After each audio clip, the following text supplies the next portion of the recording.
Well, that's just-in-time delivery if I ever called it. All right. G'day, mate, and welcome back to Factorio with me, Jenny. I do love all the colourful belts moving at full speed because we're working on science. We've been working on science for a little while. We are doing potentially at maximum speed. Can I go 10-minute graph so I can see the peak? 725,000 science per minute, which is a little bit faster than what a little bit slower than what our labs can handle. Our labs do perfectly fine. We get a nice straight flat line if we happen to be doing the research productivity. As we're doing something that's currently on the 60-second cycle, I overbuilt the labs just a little bit, and the gap in the green science is what you can see because, well, it's not quite fast enough. It's very close, but not quite fast enough. So today, what I need to do is I need to ignore the green science problem, and we're going to go work on Prometheum science because I want to get that finished. I want to make sure that we can take our brand new ship out and about and go and see if I can get Prometheum running a whole lot faster, because our good old friend, well, the end is here. It just doesn't cope anymore. It's not nearly fast enough. It's had problems for quite some time. It's done 115 trips out to the Shadow Planet, and all time it's made 6.9 million Prometheum science, which is just not good enough. Not nearly good enough, especially as it's been running for, wow, 5 days. 5 days, give or take. Where are we? Yeah, 4.8 days. 4.8 days he's been out harvesting Prometheum, and he's only made 6.9 million. So today I want to go jump on our brand new ship and get the hell out of here. We're going to go dump everything in there. Can I also take this and throw this into you? You're a rocket solid. Can I travel to space platform? We want to go to the new ship, and we're going to get the hell out of here and go and hunt down some Prometheum. But on our way up to our brand new ship, I need to tell you that this is probably going to be the last episode for Space Age. I've done everything I can. I'm pretty happy with the progress we've made. We've sort of optimized everything well, we can. The only thing that probably is a little bit nagging that I wouldn't have mind working out is a better way to load science into rocket silos and have it timed so I get the exact amount of science loaded every, however often the ship passes by, but also have some smarts built in so I can also buffer up some science. With that done, I want to do two things. I want to enable this group, which is going to bring some friends on board.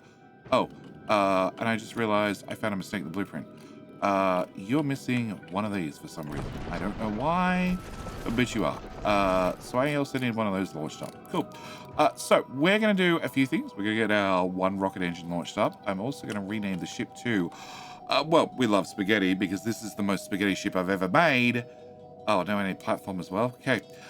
We're also going to bring up 20,000 friends who are on a timer and need to, well, go places in a hurry.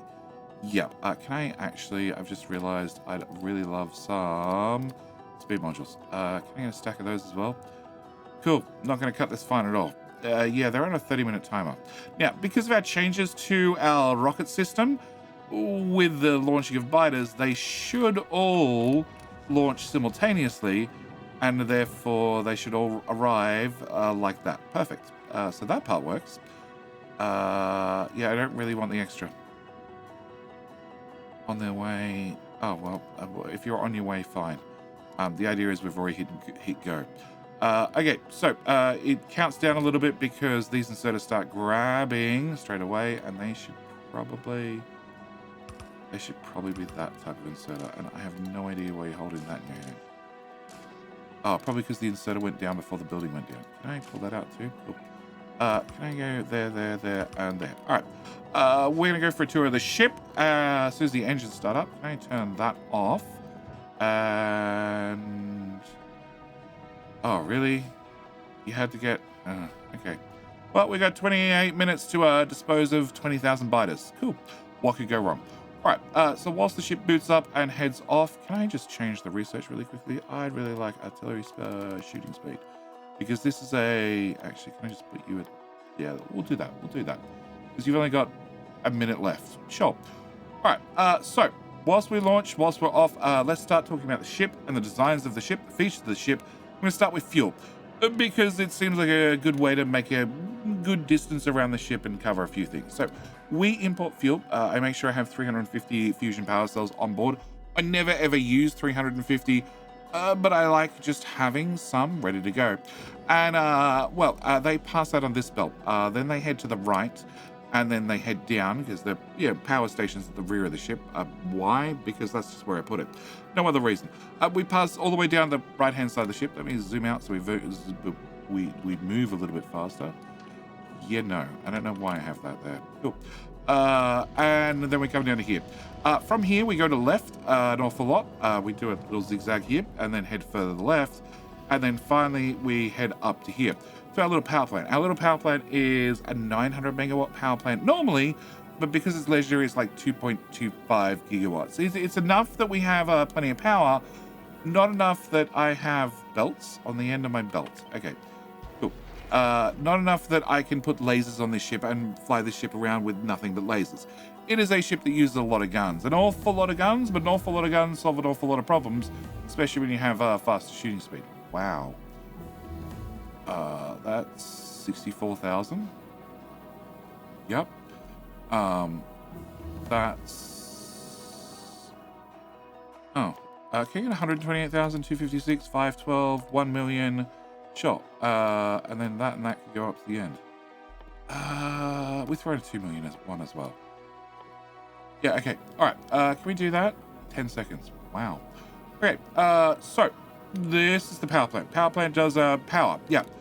If we go back to the side of the ship. Yeah. Side of the ship, we have asteroids. Asteroids come down the side of the ship. It has an extensive buffer on it. It's fine. We'll explain why later.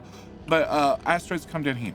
When they come down here, they come through the splitter, and they head up into my magic asteroid reroller. If you've been watching for a while now, you should be familiar with this. It just rerolls asteroids when I have too many of any type of asteroid. At the same time, it filters out the asteroids to 3 different types. First off, our carbon asteroids. Carbon asteroids come up to here. They go into this single machine. This single machine is providing me 200 carbon per second and another 82 sulfur per second. That comes down to the explosives section. So these guys require carbon and sulfur to make coal, and we bring out both the carbon. One comes down here, one comes down here, and then they hit this splitter. When they hit the splitter, that we prioritize it to go to the right, and then the excess goes to the left. The sulfur comes down. It does a full loop around the whole build because it all needs sulfur, and then parks up, and it's designed to back up on sulfur, never on the carbon.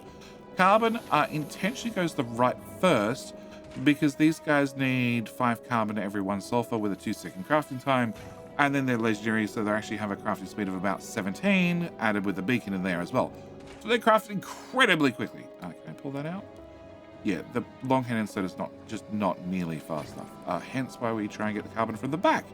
But that requires us to have carbon on the back. You might notice currently I don't have any carbon on the back because we have a signal here.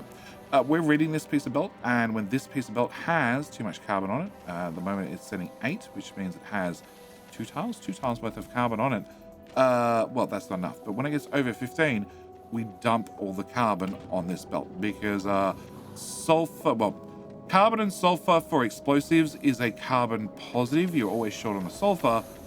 Yes, so I need to get rid of the extra carbon. The extra carbon comes through here, passes through the reroller, and then heads through the splitter. This splitter prioritizes it to the right, where it comes down and heads in here, where it can be used by the engines. Speaking of the engines, they have a safety measure that I do not want turned on, which just slowed us down when we hit the shadow planet. Nope, we don't want that. We want to go full speed the whole way. Perfect. All right. So they head in here and they get processed by these guys to turn into fuel. In saying that, that's an overflow. I don't want to rely on an overflow.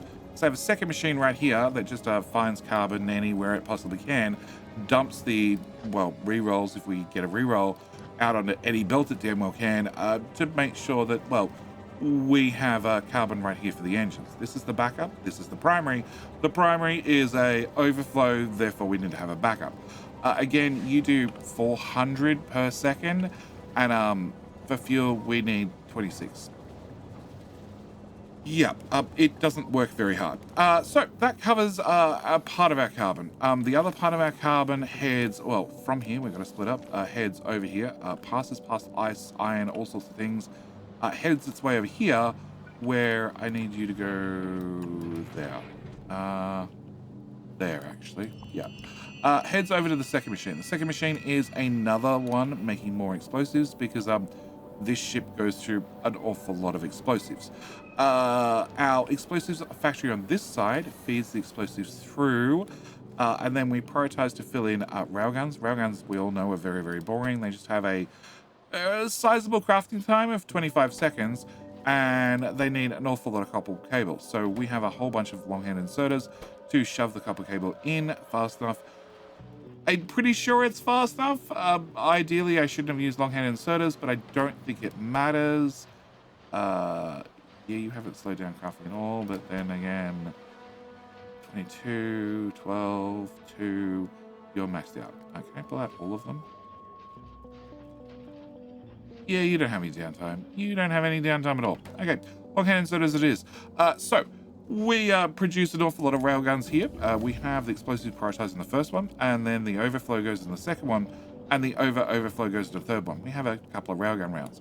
The overflow heads over here, where it side loads into this belt, which comes through our first explosive build, which splits here, goes up and combines with iron to make normal rockets, and the other one pops over this side to combine with iron and also make rockets. Because we're making iron right here, I also make ammo right here. It's very important to have a little bit of ammo to keep the bad rocks away, and the ammo comes down here and stays on the ammo's on a separate belt, which then feeds onto the outside, I guess you might call it, of the explosive rocket belt. And we're turning our normal rockets into explosives. We have 86 normal rockets, and we're converting 68 of them into explosives. Although now I'm looking at this for the 31st time. Can I remove that? Can I remove that? Can I remove that? Can I remove that? Can I remove that? Can I move you up a tile?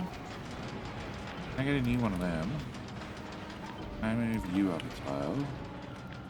Can I put you here? And out and out. Can I put you here, you here, another one of those there. Assuming I can make all this work, we're up to 78, so that's more explosives. I like more explosives. Can I put you here, and here?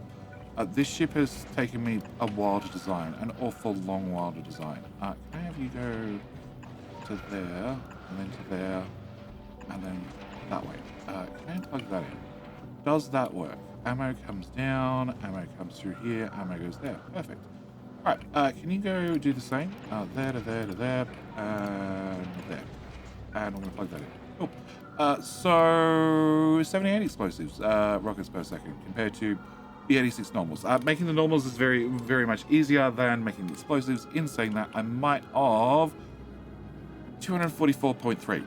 Yeah, I've probably pulled too many explosives off the line.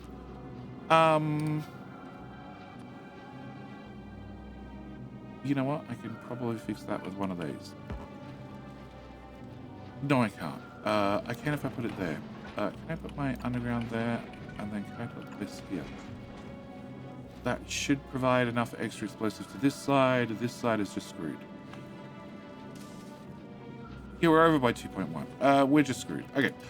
So we have rockets, then we have explosive rockets. Explosives get passed straight through the system, so they can feed into the next one, whilst the normal rockets come in and feed the inside. You might notice there's an iron line passing through, because that comes from, well, our iron system, which brings the iron asteroids up to here, where we put it, where they go through the most complex system ever. So we don't let iron asteroids onto the main belt unless there's not enough iron asteroids on this belt. Yeah, let's go with that one. So this stops extra iron coming in if there's too much iron on this belt and on this belt. We're counting both belts. You produce iron ore, obviously. The iron ore gets dumped out on the right and also on the left. The left passes straight through, comes down here, and heads off to the engines, which use 28 of it. In saying that, the engines, well, we don't have an overflow for iron ore, so I need to make sure all the iron ore is used Same for all the iron asteroids. There's no overflow, there's no wastage for this ship. That's probably a lie. We throw out a little bit of carbon, but that's all we throw out. We don't throw out any iron asteroids. We don't throw out any ice asteroids. This is made very, very, very efficient. Yes, so you output asteroids here where you can grab them back in, unless there's too many asteroids on this belt. If there's too many asteroids on this belt, then you have to grab from here and put them back in here. The reason is the main belt that's bringing in the asteroids passes through this guy and this guy. This guy's needed to make the copper to make the giant tank's worth of copper, 366,000 molten copper ready to go. It stays perfectly heated in space, question nothing. And you output onto this belt. These two are not joined, so therefore I need to have this machine use this iron before anything else happens. So consequently, we have some sparks on here that make sure that you use these iron asteroids by turning off this guy and preferencing these ones, because I need them gone. At the same time, you don't need the iron. The iron needs to be got rid of. So it does pass it straight in the back of this machine, but it also puts on this belt, which is the priority to head into the wonderful iron loop. I do like the iron loop. I think the iron loop's awesome, which has calcite passing through the middle of it, so they can both grab calcite. Yes, and then the excess comes all the way down here and goes off to the engines, like I said. On top of that, we have this merger. It's not really a splitter, it's a merger, which prioritizes not the copper guy, but the iron guy. Because there is a chance, there's always a chance that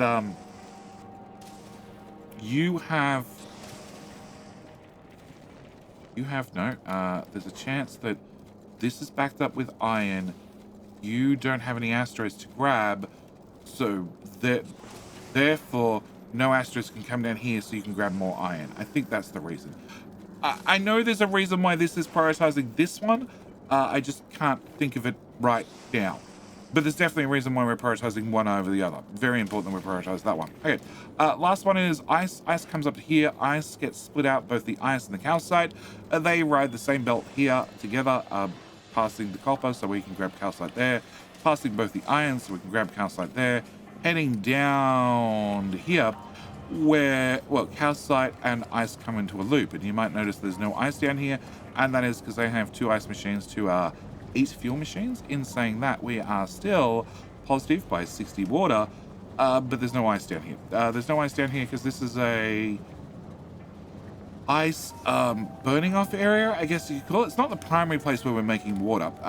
And as for the ice itself, it comes into this line, goes through the loop, also has a priority to head this way, because if it backs up on ice ever, that would be a bad situation. And then it what comes through here side loads onto a junk belt, and then disappears off the hull with the carbon that we don't need, that comes down and gets lobbed out between the sets of engines, which was a whole separate mess we'll talk about. Actually, we'll talk about it right now. So on the right hand side we have the red fuel, on the left hand side we have the blue fuel. Also means that the blue fuel needs to get into the right hand engines and the red fuel needs to get in the left hand engines. Hence blue fuel comes down here, feeds the right, and also feeds the one in the middle. The red fuel has to do something to get over and feed the left-hand side engines and also feed the middle engine. It's a little bit complicated, but it does mean that I have the most streamlined engine setup ever by fitting it all in the middle. It's a little bit of a mess, and I do lose a couple of tiles, but the back of the ship is pretty much nothing but raw horsepower. It does mean that we're doing 217.61 kilometers per second, heading out to, the solar system edge. We're going to be there in a second, which is not bad time, I do say so for myself, even though we are 35,000 tons for this particular ship. All right, back to ice. So ice, we process a little bit of here, mainly getting a little bit of calcite, plus a little bit of ice. The primary place ice goes is over, and you'll also notice that a lot of these are using side loading. So they recycle their own material. There is a chance that this can break and it can thoroughly back up by you having too many re-rolls happen in a row. It hasn't happened on this ship yet, and it's probably been running for a lot of hours. Let's just put it that way, a lot of hours. So primary ice comes over here. Primary ice heads into this system. This is our primary calcite producer. The idea is he's going to produce a little bit of ice that comes into both these machines, and therefore both those machines make a little bit of water. But this is actually the primary water maker. He brings in ice chunks, oxide chunks, and then produces an awful lot of ice, which he directly feeds into 6 chem plants. In saying that, he produces, he produces 390 ice per second, and 6 of these guys with beacons and everything else only consume about 140. They do make 5,000 water per second, which is really good because these use like 1,000. This uses another close to 1,000, and you use 2,500. Yeah, is that right? Yeah. So like 3,000. This uses 3,000 water by itself. Providing these guys get ice, they would cover some of it, but they don't get ice most of the time. So this guy's working hard to fill up all the ice, and also we've made sure we have a couple of tanks on the ship because tanks are easy and they're convenient and you can throw them anywhere. All right, so we have our second carbon in. This brings in carbon and heads up to this machine up here, which is just another explosive machine. It also feeds in carbon from the right-hand side, from what we didn't use, and brings it here, and this is the secondary. The primary is this belt here. Because I'm lazy and I just filter out the carbon. Everything else can bypass if it wants, but I really, really need to make sure I have that carbon because this explosive build feeds, well, this, and potentially this. Yeah. And that's our resources in. Okay. Next up, let's go with ammo and railgun. So ammo, as you can see, comes down 2 separate belts and then splits left and right. Railgun ammo, same thing. We have the middle one, which splits both left and right, has a primary on the right for reasons that I don't know, plus one on the left, well, one on the left and one on the right. Ammo, and one of the things that makes this ship unique, apart from the massive amount of spaghetti and the max amount of storage, is all the ammo comes out 2 different halves, and we actually feed ammo up one side of the belt, one side of the ship, and also asteroids down that same side of the ship, and on the other side, exactly the same. We feed them up one side along with asteroids down. That's important because this ship does very, very well out in, well, the Shadow Planet, which is where we are right now, already collecting some red rocks and already making some science, I guarantee it, but it doesn't fare so well in the rest of the system, and that is because, the grabber placement. So as you can see, I have grabbers on the side of the ship, and they're feeding into this belt that's very, very full, and again, there's random stuff on the side of the ship. Is that another random tile? Yeah, it's a random tile. Okay. They're feeding into the side of the ship. And is that more random tiles? Yeah, it's another random tile. Feeding into the side of the ship. More stuff on the side of the ship. More? Somebody's been playing with my ships. That's all I've got to say. Or maybe that was when I'm extending it. Yeah, I probably put markers on the side of the ship when I was extending it. Anyway. We feed all the asteroids onto this belt. We feed the ammo up. And we're only grabbing asteroids from the side of the ship. Nothing grabs out the front of the ship. We're backed up to... not quite that point, but like here somewhere. We're backed up to here. We have a decent amount of asteroids stacked up. These will also store asteroids inside their hulls. They are legendary, so they can store... What is it? 64 asteroids, plus they have... 6 arms, so technically they can store another 6 on top of that in their arms, so 70 asteroids each, which on a ship like this can really add up because it's made very, very efficient. All right, we have more asteroid buffer, more asteroid buffer with some asteroid buffer. Also, you might notice the whole side of the ship is covered with guns because it is very long, so it has a problem. It has a tendency to get sideswiped if the sides are not covered. All right, which brings us to the front of the ship. We have grabbers at the front. But they're set to Promethium only. Even these guys here are set to Promethium only to make sure no little red rocks pass by the side of the ship, because every red rock is an important red rock as far as I'm concerned, because I have 20,000 biters on board that I need to have processed. Let's go to this side of the ship. So, we have ammo coming up, grabby boys grabbing what they can, and then we have our belt storage. So, belt storage. Important thing when it comes to belt storage. Let's talk about this section from here to here. This splitter to this splitter. So as you can see, we're prioritizing things past the top rather than putting them into the buffer. I don't really want things in the buffer. The buffer's designed to fill up only if the main belt's full. On top of that, we have green belt. So green belt, we all know, runs at 60 items per second. Then we have blue belt, runs at 45 items per second. Then we have red belt, that runs at 30 items per second. The way these are built is when they start filling up, resources come into the blue belt first. Once they go into the blue belt, they have to slow down to 45. And then after they've processed through all the blue belt, top to bottom, left to right, they come out here. Whereupon they duck over here and go through red belt, top to bottom, left to right, and that slows them down to 30. Then they finally come out here, they go lefty righty all the way top to bottom, at which point at the other end, they move on to the green belt. So now they get up to a speed of 60, although they've already been slowed down to 30, so they'll never get back to that speed. They go upsy downsy and then come back out at 60 and then go lefty righty at 60, which means I actually have a belt density of 1, 2, 3 for the blue belt, 4 for the blue belt, 5 for the red belt. So we have a belt density of 5 per tile, roughly. There's a little bit of rounding on there because, as you can see, well, obviously I don't have red belt on the sides here, and I definitely don't have it over here. So it's a pretty good asteroid density, but it's not perfect. But what it is tileable. So if we zoom out, you can see we have a lovely pattern, but we can see these ones in the middle are shorter, this one's slightly longer, because it's a tileable blueprint. So I can drag it out to the exact size I want, depending on how many asteroids I have to store, I want to store, and where it's located. If we go look at ship modules and I grab belt storage, there are much higher density ones that are available, not that much higher, but a little bit higher. And then I want to get the actual book. Can I grab the book?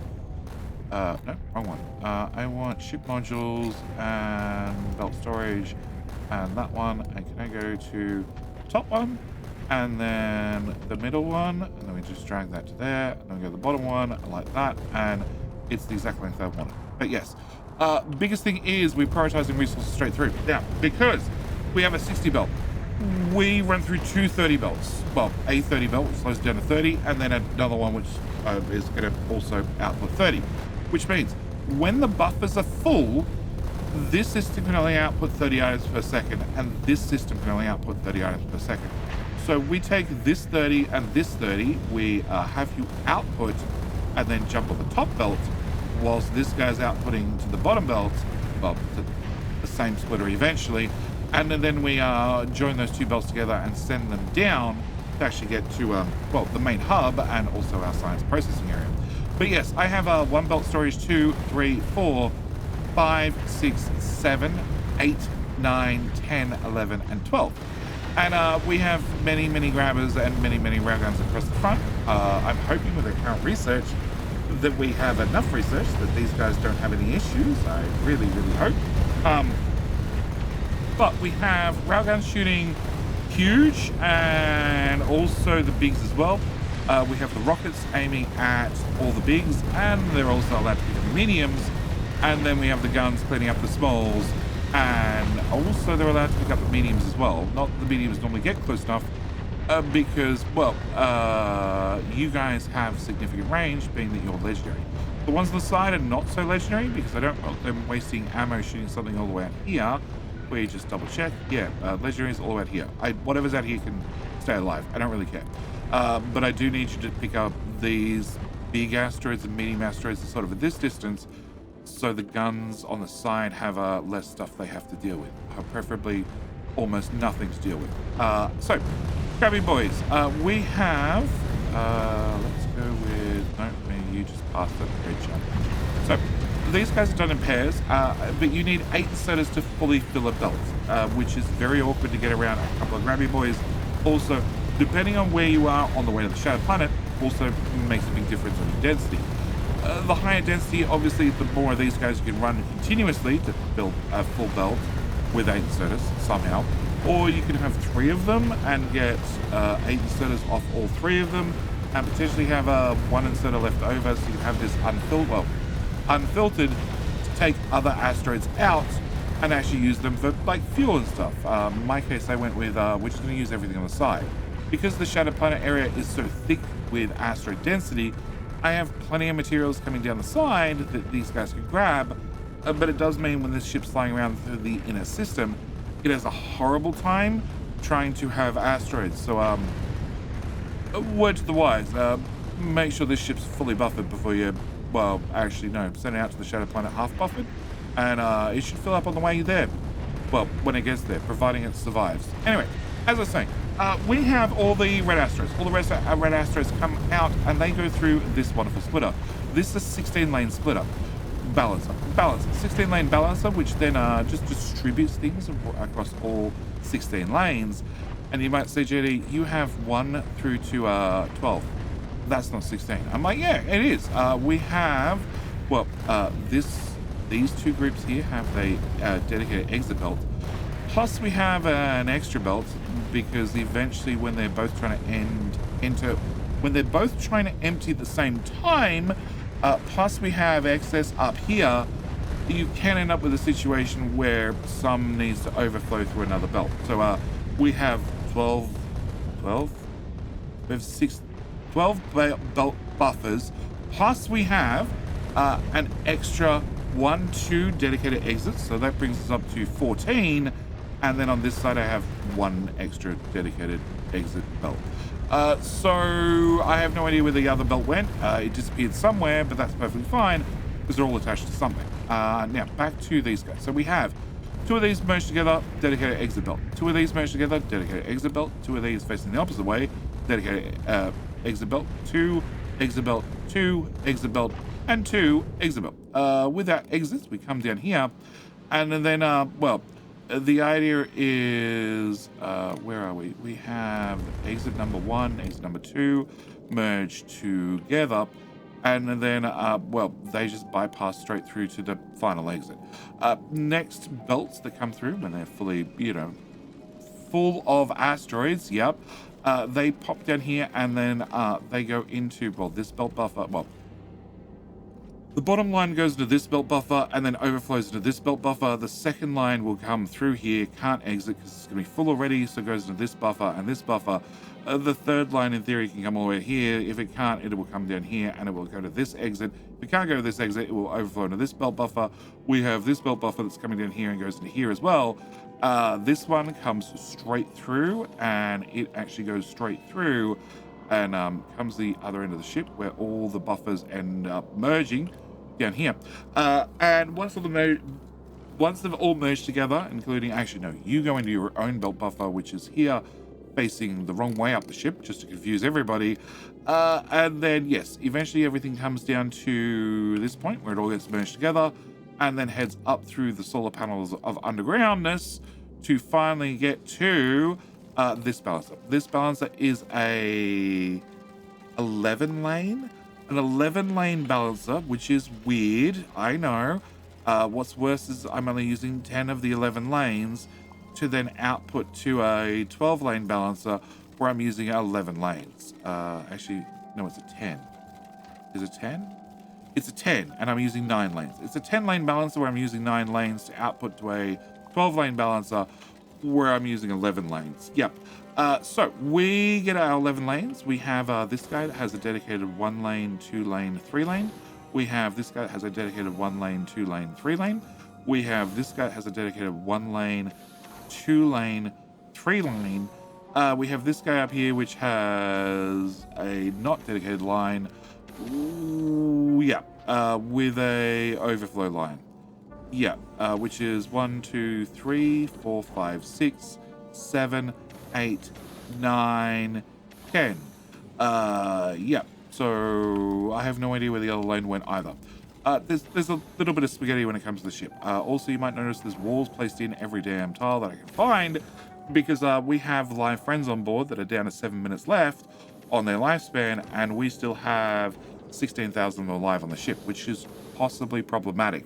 So it means in the next 7 minutes, we need to somehow process an awful lot of them, and we need 25 asteroids for every 10 biters. So we need to find a whole lot of asteroids, but also means I need to put a cut here and come back in about 6.5 minutes and see how many friends are left. Our machines are inputting our most spoiled biters, which are down to 17 seconds left, and we have 1,000 biters still left in the hub. 930, 900, 810, 600, 8 seconds. Yep.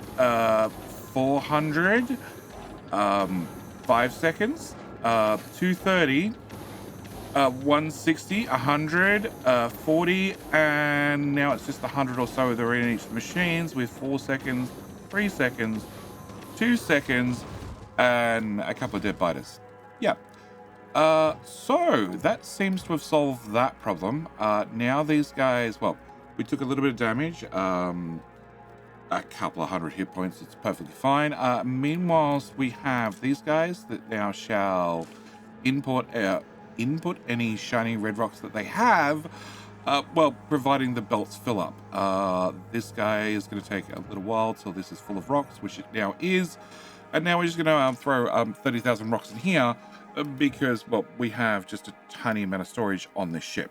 The smallest amount, and we already have 62,000 science ready to go. We are working our way through asteroid productivity number 30, and meanwhile, the whole rest of the ship has to fill up. So, we'll see you when the ship's full.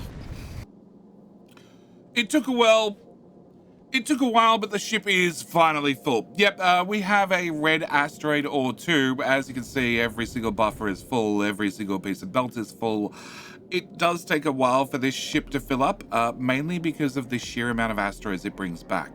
The math says it is 2,934,380 promethium chunks brought back, plus we have, if I turn the GUI back on, we already have, what's that say over on the right hand side? 62,000 science on the ship ready to go. So we did use some of our promethium rocks and a biter or two on the way out, don't forget, to make a little bit of science. But it does mean with, well, 2.9 million, we'll call it 3 million for nice even round maths, because as you can see, there are definitely some belts here that I haven't bothered reading, plus there is everything at the front that doesn't have readers on it at all, because I don't need a super accurate count. We have a lot of red rocks, that's the bottom line. So with 2.9 million, 3 million for round maths, that means we convert 25 rocks into 10 promethium science, but then again, we have a 200% productivity, correct? Yes, 200% productivity, so that means I actually get 30 science for 25 rocks, which means this is 3.6 million science. Yep, if we head back to Narvis and we have a look at a lab, a single lab has, what is it? 620% productivity. Currently, we're about to start researching more. Well, we are researching more right now, and it has a 50% resource drain. So that doubles that. So that is 1,240% productivity overall for easy maths. And if we look at our tech tree and we look at this one, which is 15 million, 15 million divided by 1240. No, is it 1240? It's a percent productivity. And it's Factorio math. So that 13.40, I think, means this one science is not 15 million, it's about 1.2 million, I think, if I got all my Factorio maths wrong. Right, because productivity is on top of that. So you have a 100% for normal working things, and then an extra 1,600, well, 620 on top of that. So it's actually 720, whatever. It's the same as when you look at your productivity. You get science. Let's go back to science. You have plus 200%, which means you get 1 plus 2 extras bonus. Productivity on the labs is also the same. It's 620, which is the one you're going to use, plus an extra 600 and, well, 6.2 on top. Yeah, so which ends up being 13.4, which ends up being 14. Did I divide by 14? I divided by 13.4. Yeah, 13.4 is correct, I hope. Yeah, okay. So it means, yes, it's about a 1.2 million science for this particular research productivity. And of course, the more research productivity you do, the more efficient your science packs are. But we've obviously just pulled into orbit, which means I'm going to have 20,000 biter eggs, which should start popping up right about now. There's our first 20,000. And this ship just needs to process 20,000 biter eggs. Yeah.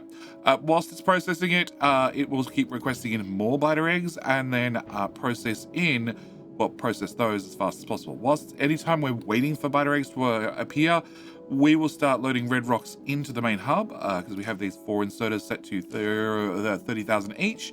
And there's a significant amount of room in the central hub for a few more red rocks should we need to. Yeah. You asked that correctly?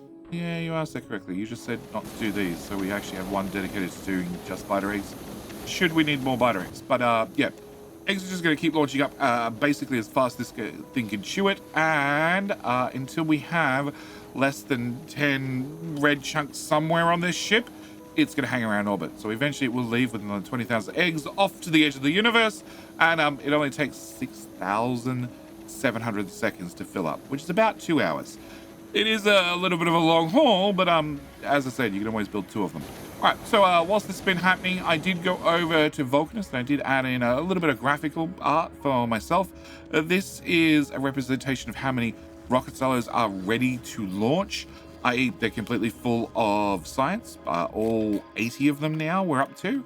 Yes, 80 of them. I also ran a giant belt of all the rocket parts to stop the mass migration of bots. I didn't get around to doing this part. I really wished I'd done this part as well, but yeah, it's one continuous belt looping the whole map that delivers all the rocket parts to all the rocket silos. Yeah, and I also added artwork. Where are we? Also added some number counters so we can see exactly how much red science, green science, military science, blue science, purple science, and yellow science we have in stock. And it looks like yellow science is actually a lot shorter than the others. But then again, yellow you don't use it that often, so as long as you build in some sort of buffer, you should be fine. And we're about to finish this research finally.